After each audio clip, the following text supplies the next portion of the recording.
The memory vault inside Velrin. They walked silent halls lit by glowing moss. Statues of rangers in ancient armor watched from every alcove. This was not just a ruin, it was a tomb of legends. Ravel led Finn to a circular chamber lined with stone. Shelves. Each shelf held one thing. A memory crystal. Ravel lifted one blue and pulsing. This holds your mother's last battle. She came here seeking the eye. She nearly reached it. Finn stared. What is the eye? Ravel looked toward the lowest level of the city. Not a thing. A mind. A will. Trapped under the mountain. Since the First War, the Pale Ones serve it, feed it, and it's waking up. The eye stirs at night. As Finn touched his mother's memory crystal, he fell into a vision. He stood in her boots, saw through her eyes. Arrows flew around her. Pale Ones screamed. She shouted names: Kale, Ravel, Rusk. Then she found it. A cavern pulsing with red light. In the center, a stone altar. Beneath it, a great, sleeping eye. Not made of flesh, not beast or god, just thought. Pure, hungry thought. Ancient Dotted turned toward her. You cannot kill what was never alive, but I can become you. She screamed and the vision shattered. The betrayer's return. Finn awoke in a cold sweat. Ravel was gone. The scroll Kale gave him had been opened. Footsteps echoed in the hall. Too many. And then came the voice. Found you, Rusk. His shoulder was bound, but his grin was sharp. He wasn't alone. 3 Pale Ones stood beside him.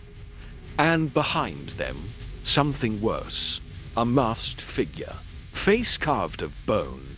Eyes empty. Rusk raised his sword. Time to end the line of Wolfbow.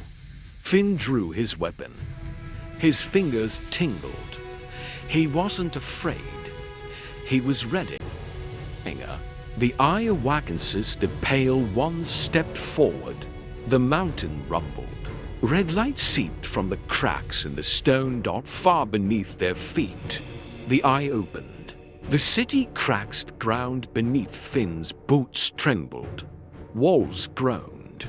Somewhere far below, a slow, terrible heartbeat began to echo up through the stone. Thom. Thum. Rusk smirked. That's it waking up, boy. You feel it. That's not thunder. That's thought. The Pale Ones flanked him, blade arms twitching. Behind them, the bone-masked figure stood still and naturally still. Not breathing. Not blinking. Finn knocked an arrow. Wolfbow pulsed in his grip. You shouldn't have come here, Rusk said. You shouldn't exist at all. The duel below Finn fired. The arrow screamed through the air, trailing golden light. Rusk moved faster than a wounded man should, deflecting it with one blade, lunging in close. Steel met steel. Rusk slashed. Finn ducked. The masked figure raised a hand and the air bent, warping around Finn's thoughts like fog. He resists, the masked one whispered. Push deeper. Suddenly Finn's vision blurred. The halls of Velrin flickered like candlelight. His knees buckled. Something was inside his mind. Asterisk, the eye speaks, Finn. You see me now. You are clay. I am the sculptor. Drop the bow. Let me guide you. 1,000 voices spoke at once. His mother's, Kel's, his own. I can give you peace, power, a world without pain. His hands trembled. Wolfbow dimmed its runes flickering. He looked at Rusk, face twisted, possessed by hatred. Then he looked at the pale ones. He remembered Kale bleeding, his mother dying, the memory crystal shattering in his mind. And Finn refused. Wolfbow unleashed no. He growled, "You don't shape me." Wolfbow flashed white hot in his hands. He released. The arrow struck the ground and the spell shattered. The air cleared. The voices screamed and vanished. Rusk reeled back, eyes wide. "What did you?" Finn ran forward, blade drawn. They clashed again this time. Rusk slower, weaker. Finn drove him to the edge of a crumbling platform. "Do it," Rusk gasped. "Finish it. Be the killer they raised you to be." Finn raised the blade and lowered it. "You're already beaten," he said. "You just don't know it yet." Then the platform gave way. Rusk fell into the darkness, screaming. Possession's masked figure let out a soundless scream. The pale ones turned to ash. Finn dropped to one knee. The mountain shook violently. The eye wasn't gone, it was. Angry it reached again this time. Not for Finn, for Ravel. Ravel false Finn ran back toward the entrance. He found Ravel kneeling, eyes glassy, hands clutching his skull. I tried to resist. He choked. "It's inside my head." Finn saw the runes on Wolfbow start to swirl in panic. Ravel looked up and his voice changed. "Your mother screamed. You know, you'll scream too." Finn stepped back. "You're not Ravel anymore." The figure grinned. "Then stop me." The king of the flame, the eye has a Hostroval's body twitched. Then stood. His eyes were black bits. His voice came into tones. One his own, the other cold and ancient. "This body remembers you. The boy who runs. The boy who burns. Let us show you how the first flame died." Finn backed away. Heart pounding. Wolfbow was warm in his hand. To warm. The runes flared erratic, unstable. Something inside it was changing or breaking. Battle in the vault possessed Ravel charged with unnatural speed. Finn ducked, rolled, fired.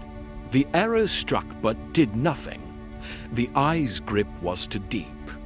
Its will too strong. "Your weapon is flawed," the eye said through Ravel. "It was never meant to kill gods." The stone floor cracked beneath their feet. Memory crystals shattered on the walls. Ravel raised both hands and a wave of forgotten pain swept over Finn. He saw visions not his own. His mother, betrayed. Kale, forced to abandon her.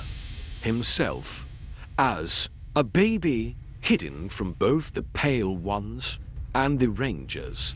Finn screamed, clutching his head. "Let me in." The eye hissed, "Let me shape you." Kale returned suddenly. Steel whistled through the air. Kale's sword sank into Ravel's side. The host staggered, shrieking, "Traitor, I've heard worse." Kale growled. He turned to Finn. The eyes inside him. But the body, it still Ravel's. "You have to break the connection. Use Wolfbow." "I don't know how."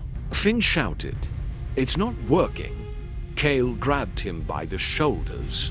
"Don't aim with your eyes. Aim with your memory." "What did you feel when your mother died? Not rage, not fear. What was it?" Finn closed his eyes. "Grief and love." The arrow of memory knocked a single arrow. His hand shook. "I forgive you," he whispered to the eye, to the pain, to the past, and fired. The arrow struck Ravel's chest and unfolded, not into fire, into light. A flood of memory poured from the wound Ravel's first patrol, the day he met Finn's mother, the oath he swore to protect the boy before her death. Tears welled in Ravel's eyes. "Tell her," he gasped, voice his own again. "Tell her I kept my word." Then he fell. The ice screen dand vanished. The calm before the walled vault crumbled behind them. Kale and Finn escaped just before the mountain began to collapse. Velrin was lost again, but not its secrets. Wolfbow was changed now.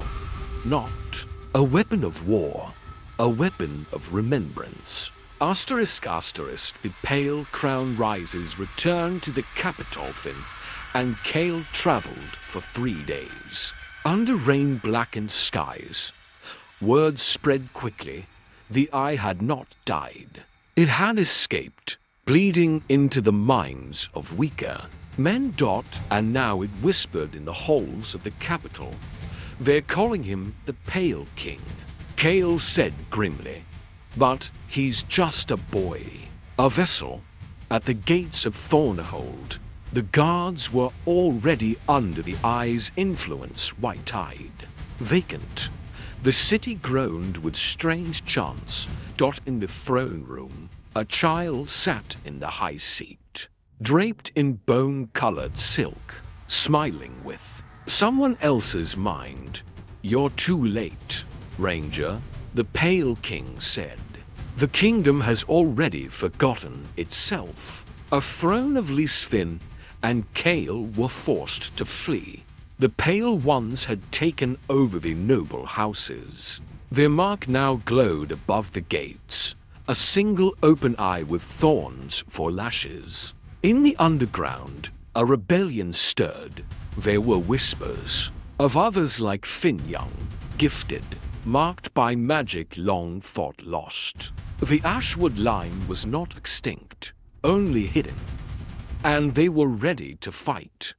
"We'll burn the crown," said a rebel girl named Mira. "But you must break the throne." Flame when the origin of Wolfbow Finn returned to the ruins of Ashwood Keep. There, in the scorched chapel of his mother's order, he found the Truthstone artifact buried beneath roots and memory. When he laid Wolfbow upon it, visions flared. He saw the first flame, gifted to his ancestors by a being of pure light meant to defend the world from the darkness beyond the stars. But something went wrong. One ranger turned against the others, and in doing so, invited the eye inside. That ranger's name, Kale. Betrayal and redemption. Finn turned on Kale, horrified. "It was my fault," Kale admitted. Kneeling, "Your mother spared me, raised you to be better than I was." Finn's hands shook on the bowstring, but he lowered the weapon. Then, "Help me end it." Together, they returned to Thornhold with a new plan. Use Wolfbow to destroy the throne. The eyes anger free the Pale King without killing Hyman, unleash the true flame. Inside Finn's bloodline, the final battle for rebellion stormed the city. Arrows flew, magic clashed, Pale Ones screamed. Finn reached the throne room. The Pale King rose from the throne, eyes glowing with fury. "I offered you peace," the eye said. "You chose pain. I chose truth." They fought mind against mind. Wolfbow burned in Finn's hands. The eye struck him with visions. A kingdom in ruin, Kale dead, his mother lost forever. But Finn remembered something else. The light in his mother's voice, the hope she gave him, the strength of love that survived even death. The last arrow with one final breath, Finn drew. The arrow burst into white gold flame. He loosed it at the throne, not the king. Boom. The ice screamed as the throne cracked. The pale king fell, sobbing, free. The sky above the capital cleared. Light returned. Wolfbow crumbled to ash. Its purpose complete. Epilogue. The Ashwood Flamiers passed. Finn became the first new High Ranger in a century. The Order was rebuilt not to fight wars, but to watch, to protect, and to remember. Kale vanished into the wilds. His debt paid. And the Pale King, now just a boy again, grew up in peace, his memories wiped clean. Atop the hill where Ashwood keep once stood, a new tree grew. Tall, strong. Its leaves shimmered gold at dawn. And beneath it, a boy once broken became a legend. If you like the video and want to see more videos, subscribe to our channel and hit the bell icon.